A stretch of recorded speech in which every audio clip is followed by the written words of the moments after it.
Not national hero Robin Rihanna fancy, no. My whole chest was just like, whew, this is a lot. This is so much. I've been blessed to be able to represent Barbados in a lot of spaces. Poetry was just like, yo, come here, come. Good evening, Cyndi. What's up? Digging us Selecta Charts all the time. We're getting straight to it. Of course. So this evening we're gonna get up close with Cyndi Celeste, big time poet, love time friend. Yep. Big inspiration. From the beginning. Listen, way before COVID, boy. Before days. the dark years that were COVID. The dark years when we were all inside. Yes. Yes, but you know, like to start this interview is hot. Okay. So what did you just launch? I launched I call it my first album. I've done a project before this. It was the syndicated EP, but this is my first studio album. My EP was recorded during COVID, so during the dark years. And then this album is the culmination of 10 years of work, of 10 years of learning and growing and developing in my art form, and it's called Love in My Language. Right. And some of the songs are already doing well on the charts. I'm so glad because I think I'm very, very self-critical. Right. And this project is one of the first projects in my career as a body of work, because it's 11 tracks.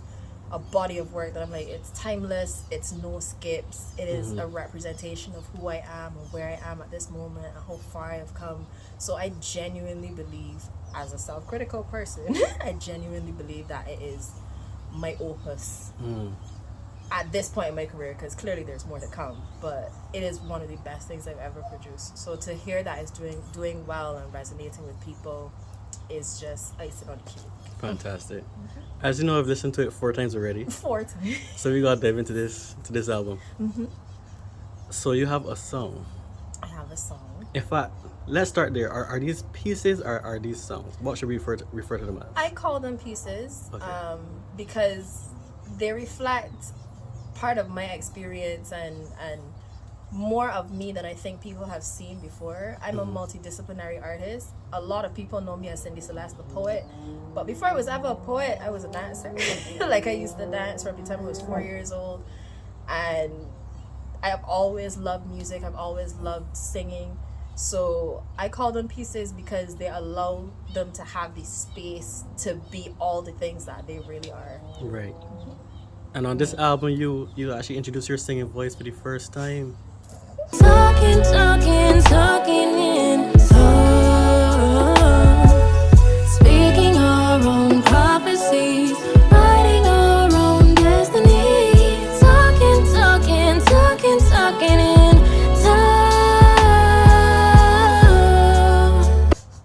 And you smashed it. Thank you. It's not auto-tune. I live performed it, and I was told that I sound the same way the mic was on, as the folks be saying. The mic was on.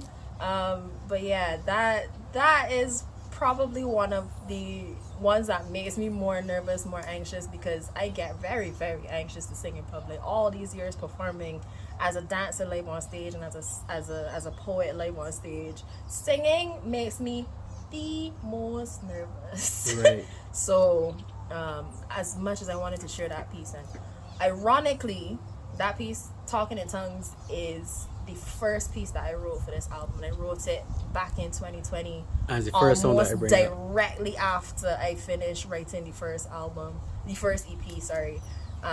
So I always knew it was there, but it took me a while to build up to, all right, let's also share the musical singing side of Cyndi.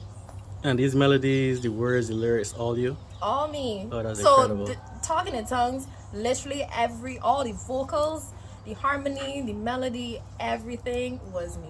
The composition is my producer who worked on 9 out of the 11 tracks on the album. He produced the music for, and he's massively talented, and he's currently a little bit of an unknown, but we gonna know who he is. His name is Jamarski. Absolutely fantastically talented human being. Oh, for sure. Just gets it. I don't remember working with, and this is like not to throw shade or anything like that, but I don't remember working with musicians or producers that have the kind of intuition for producing music for poetry that he does. So it, like, big shout out to Jamar. I don't know, like, anybody that will want to produce with me after this got real big shoes to fill. Like, my standard is so high. They gotta step up because of the work that he's been able to do with me. So yeah. That's awesome. So why did it take you so long to bring your singing to the music? Nerves. That's it? Nerves. So I actually did perform an excerpt of Talking in Tongues when I was a semi-finalist on Basically World in 2023, which was just last year. And it got like rave reviews from the judges. I remember Philip Forrester saying, you know, you could be one of those poets that perform in jazz lounges, which was great to me, because I was like, that's where I want to go. That's kind of my vibe. This very like unplugged Jill Scott feel. And I remember a couple months after the competition, I was in Massey at Oystons, and this guy walked up to me. He was like, I like you. I want a signature. I want an autograph. I want to follow you. What? But stick to the poetry though. You ain't really gotta sing nor nothing. You could just stick to the poetry. And I was just like, dear. Oh, no. Was it that bad? So yeah, it's very much a case where, as confident or as outgoing as I may seem as poet, I have a lot of work to do to get to that point with singing. So I wanted to kind of like test the waters with the track on the album, and now because it's on the album, now I'm kind of pushing myself out of my comfort zone and saying, well, you know, we can go perform it live now, and seeing what that journey is like. Yeah, it's really just nerves. Like, I know there's something about with poetry, if my voice crap, people will just be like, that's emotion. With singing, if my voice crap, people just be like, maybe you shouldn't say. Totally understand. It's what I feel like, or like, because I'm so self-critical, I just like fixate on the mistakes. So I'm like, I don't know if I can handle making those mistakes as yet. And I think that's why it took me so long to really explore the singing side of it. But it's sad because I love singing, and when there's no microphone and no audience, like, my shower concerts are legendary. But now it's out there, so we're gonna see how it goes. Yeah, so you performed this live once already. I've performed this live once. There's a twice, studio. actually, twice. Oh. I performed, like I said, the excerpt at Basically World, and I performed it a second time at my show earlier this year in May. Yeah. I know there's the studio version. No, there's a studio. So where's the confidence level at with the singing now? Where's the comfort level? I think the confidence level kind of rose a little bit when I had my show. Mm-hmm. I also think that that's partly because I had an in-ear monitor, so I could hear myself, and I was like, okay, this is what I need to be doing. I could tune a little bit better. I didn't really have that at Basically World, so, and because I'm not accustomed to singing live, you know, I was like, I can't hear myself. I sing in the right notes. I don't know. Yeah, so like all of those little anxieties play into the performance, but I think as long as I can hear myself, I think I'm okay. But it's still very nerve-wracking.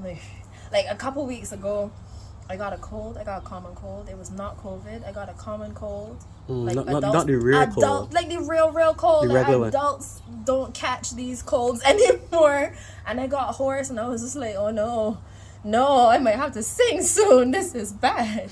And like all of those little anxieties started creeping back in. But I think it's slowly building to a place where, because I definitely love singing, and I want to explore, part of loving my language is exploring all the facets of Cyndi Celeste, and singing is one of those things. So we're gonna build on it and build on it and build on it, and try not to let comments like, you should just stay to the poetry, you don't gotta sing. We can try not to let comments like that get under my skin as much as they did, and kind of like sit in my chest a little bit. I was like, child, maybe I shouldn't put this on the album. But I'm very glad that I did. Mm-hmm. So we can dive into a few more pieces quickly. Awesome.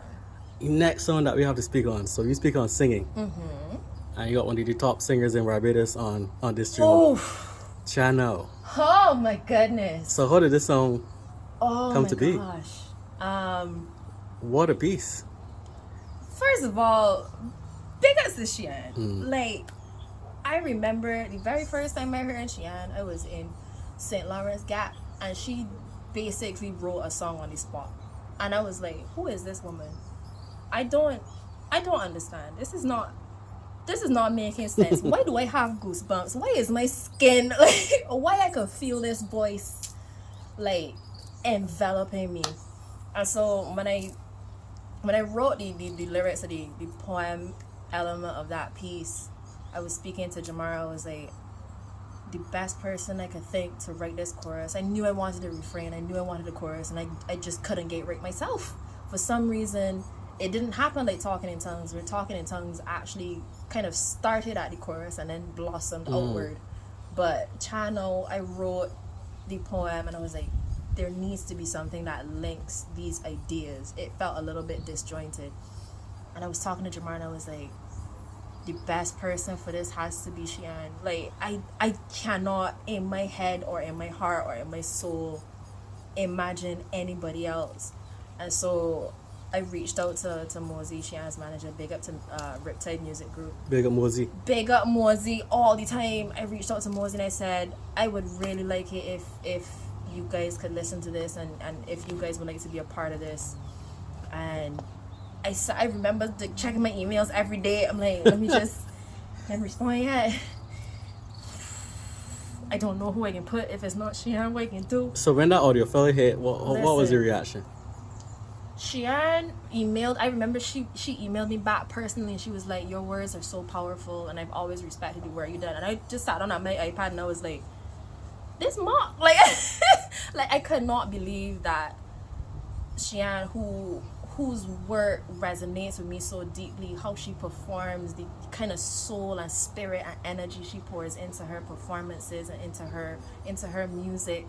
I could not believe that the person that I respected that much for that had the same feeling about me. I was kind of like fangirling. I was like, wait a minute, this gotta be Mark. I don't believe this.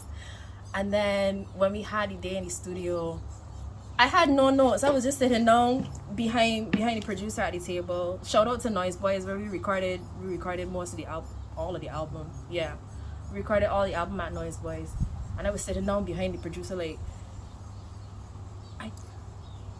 I supposed to have notes. Like, why supposed to, you know what? Just let her do what she's doing. And even beyond that, I mean, the input that she had, because she did a couple takes of the chorus, of the melody of the chorus that she wrote. I still don't necessarily have the words to describe just how I couldn't imagine that it was going to be as perfect as it was. It's immaculate. It's vocally immaculate. It's flawless. Mm-hmm. Like, I was like, I have no notes, ma'am. Mm-hmm. Do you? Like, at this point, this is halfway your song. So, we can't wait to see you guys on stage together. Oh, goodness. Listen. That's going to be a moment. Listen, I might not be able to contain myself. I don't know. Like, all now I'm just like, can you imagine? Because like I said, when I was sitting down behind producer, and the funny thing is, she came out of the booth at one point, and I was feeling it so much that I kind of just started harmonizing. She was like, "This is not my song, but you gotta record that." Mm. So all the harmonies on there, well, sorry, a lot of the harmonies, not all of them, because she did some of them herself, but a lot of the harmonies on there are me, and it was really because she was just like, "Yeah, though, put that down. It's not my song," but I'm like, no, I defer to your better judgment. You know what's going on here. Mm-hmm. Man, I cannot wait to see what that live performance will look like. It's exciting to think of. Yeah. And there are two more songs I want to dive in. Yeah. Specifically two more songs. Two specific songs. Okay, so Light Work. All right. So I've been listening to poetry for a very long time. Mm-hmm. Obviously, you're one of my favorite top poets. Oh, thank you. Usually when poets decide to release their emotions into songs, it's very deep, it's very dark, it's very expressive. But Light Work is powerful. Mm. This is strong. Thank you. This is different. It feels like a victory song, a victory piece. So, the interesting thing, like, everything about this album is so intentional. Producer and I have a joke, me and Jamar have this joke where we're like, the genius lyrics on this gotta be crazy, because there's so much detail and effort and attention we poured into it. So I really want to spoil all the Easter eggs, because I like people discovering them for themselves. But this album, if you listen to it in its entirety, and it's an experience that goes from this kind of dark, very like deep. It's really just like dark. It's a Raw. dark to light kind of journey, kind of evolution. Vulnerable. So light work is actually the yang to the yin that is shadow play. And I really want to talk about like all the juicy tidbits of why that is the case.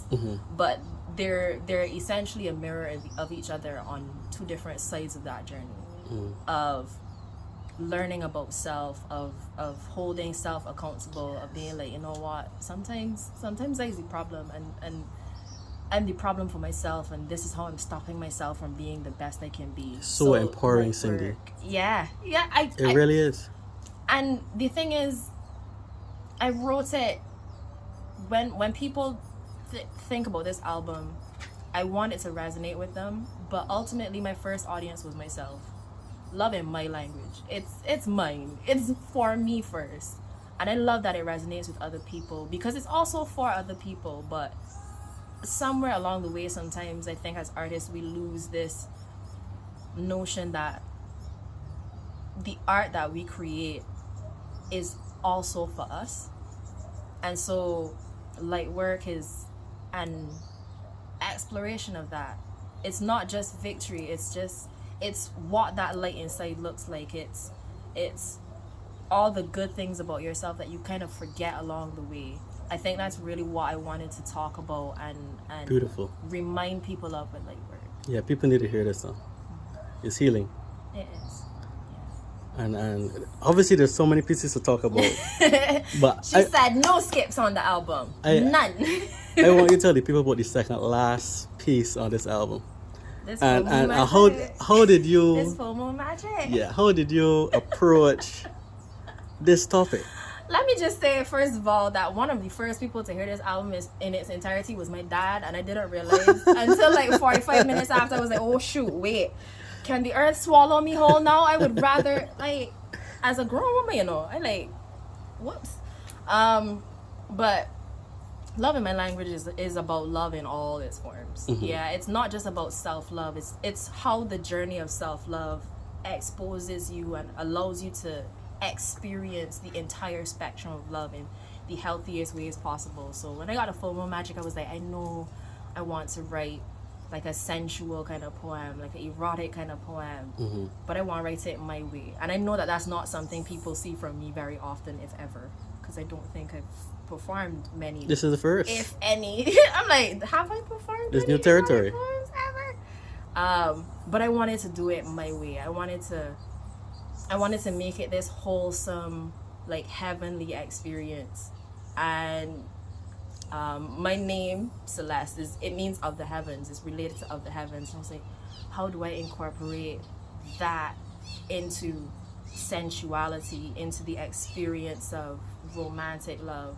And that's where Full Moon Magic came from. And then I spoke to producer. I was like, Jamar, I need some sexy horns on this.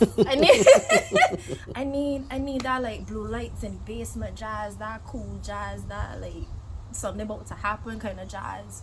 And again, I was like, the only person I could think of that I would want on this is Kweku. And I called Kweku. I was like, Kweku, I know, man. I just feel like I need you on this track.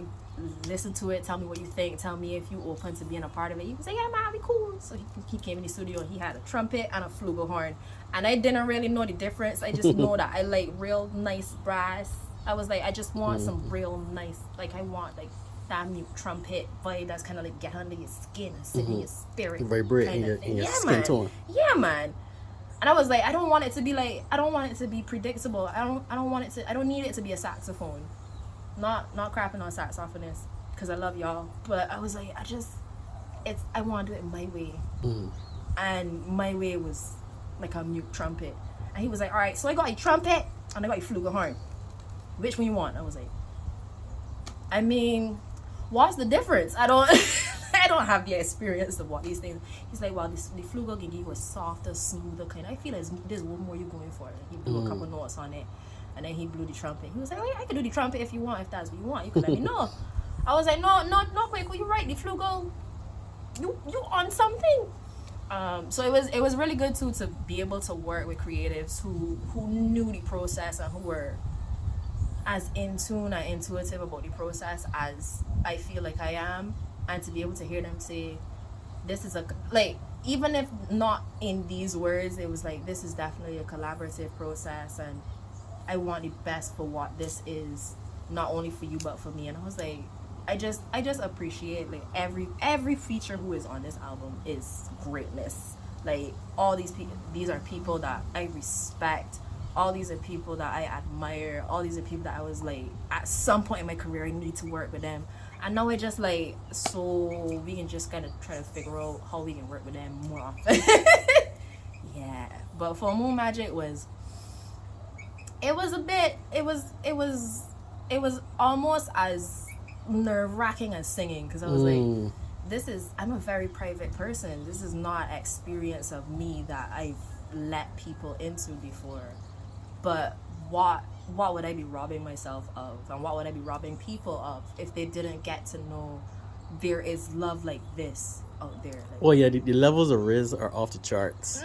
Cyndi has risen up. This guy, man. Not Riz. The Rizonator. Not the Riz. Nah, for real though. If you have a partner, if you have a crush, and you're trying to think, how will I approach this person to win them over?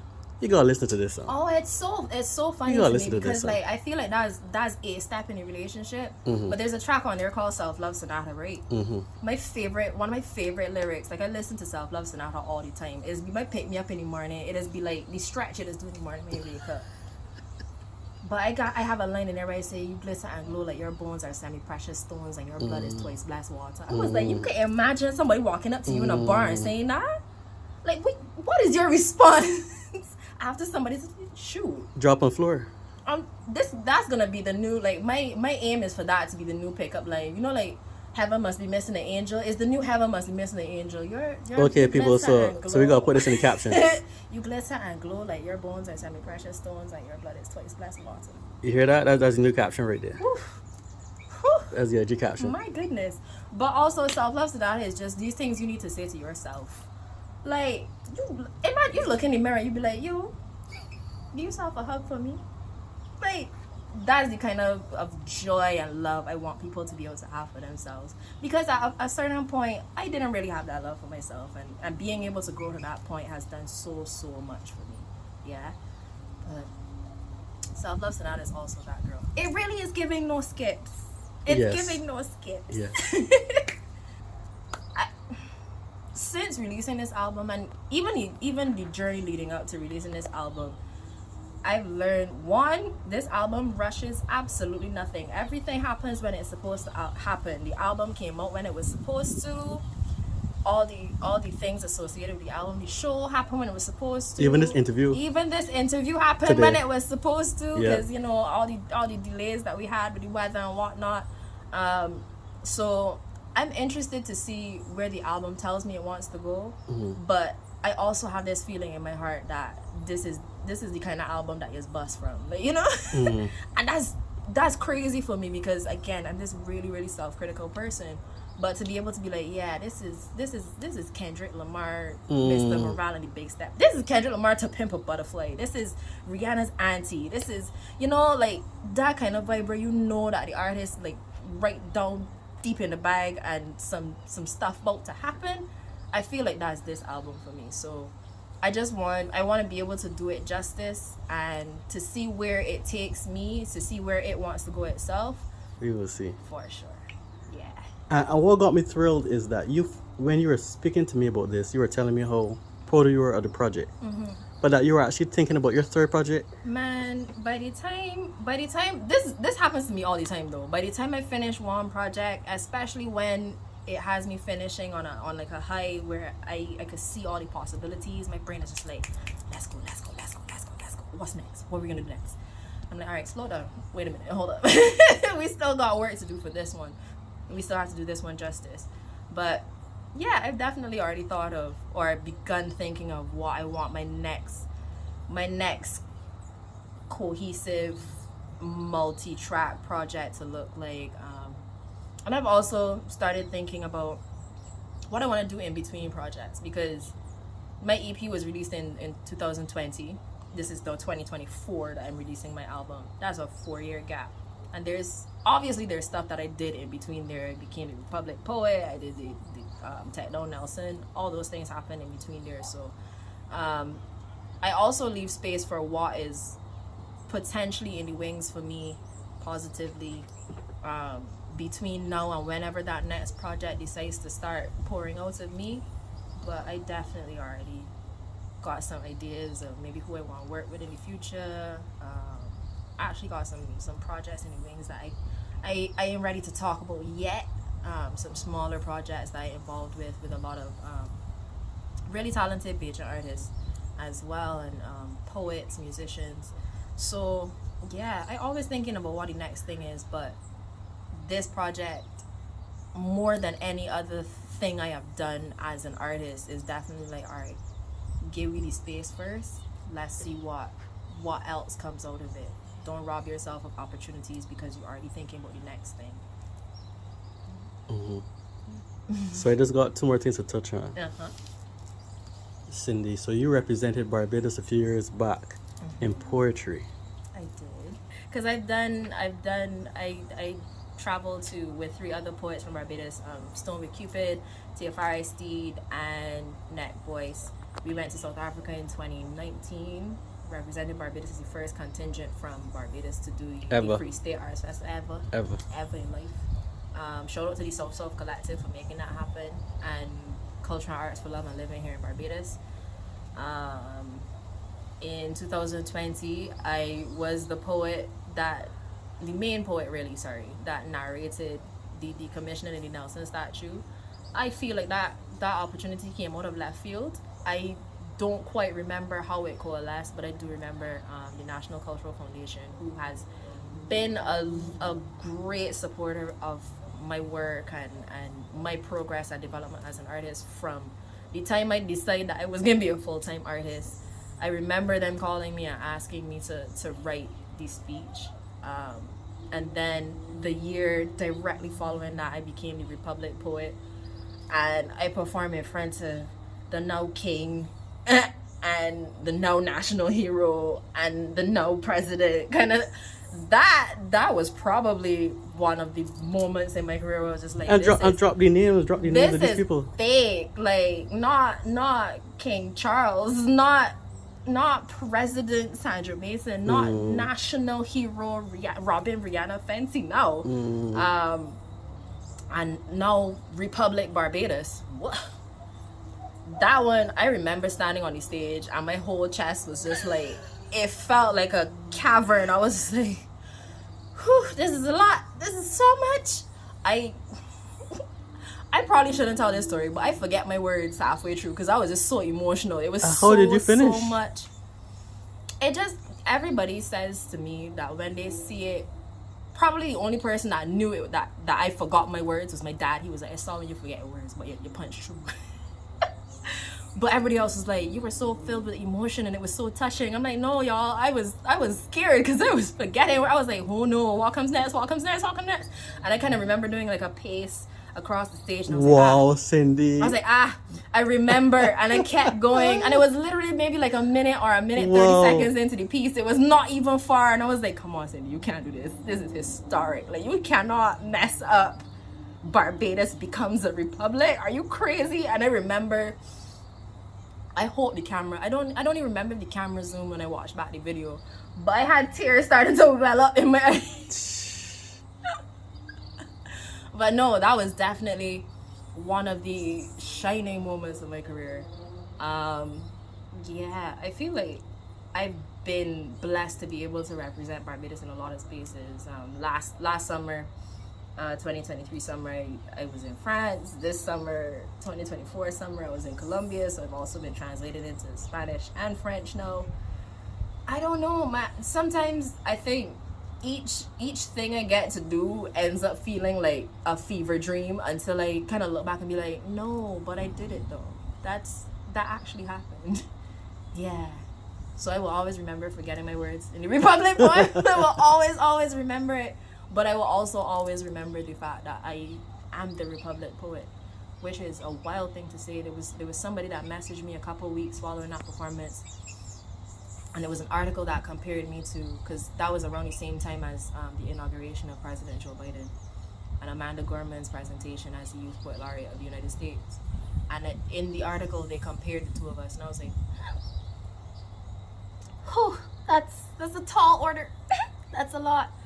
So yeah, I will always remember these things, but every now and again I'm like, that really happened, and that's crazy. And I just have one more question. Why poetry? Poetry, this can be found in Labor of Love on my album. But poetry really did just choose me. I really hate to be the cliche and be like, oh, I didn't choose the artist life chose me, but that really was exactly what happened. I remember growing up going to the NIFCA Gala and watching Adrian Green and DJ Simmons and being like a fixed, and I'm like, at this point in time I'm like 8, 9, 10, 11, I don't understand all the words, all the motifs, all the references yet, but I remember the impact that those people had on me from the time I was small. So when I wrote my first poem, I was in the CSE math class, and I was like, wait, I could get this due too? This is crazy.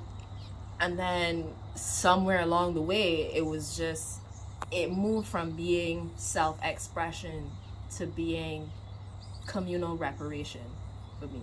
It's a big R. But it was, poetry taught me a lot about myself. It exposed me to people and places and walks of life that I didn't have experience of before.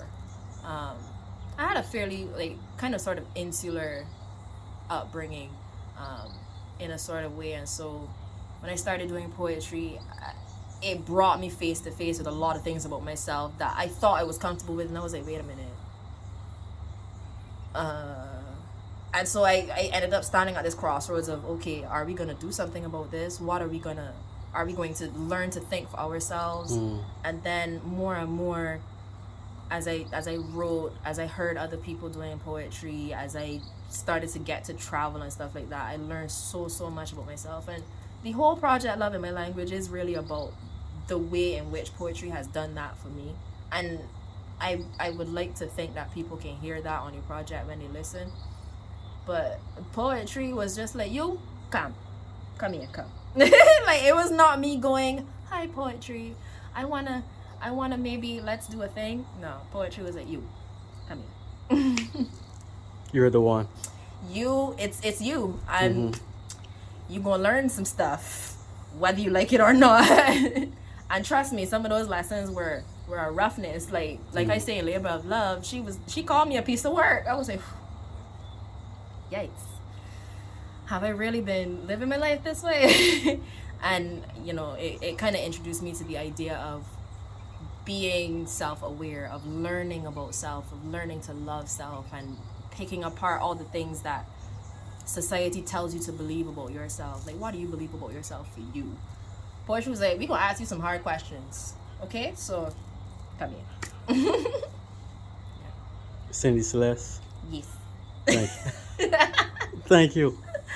No, this has been an absolute joy. I always say home drums beat first, and I say that because so much of who I am as a poet and as a person has come from not just the Barbadian poetry scene specifically, but Barbados. And so this project is all Barbadian. Every creator that is involved in this project is a Bajan, a homegrown from Bulgarian, so to speak. And the more that I can infuse and involve my culture in my work, the more I try to, any opportunity to do it, is like, yeah, let's do it. So it's been an absolute pleasure. Same here.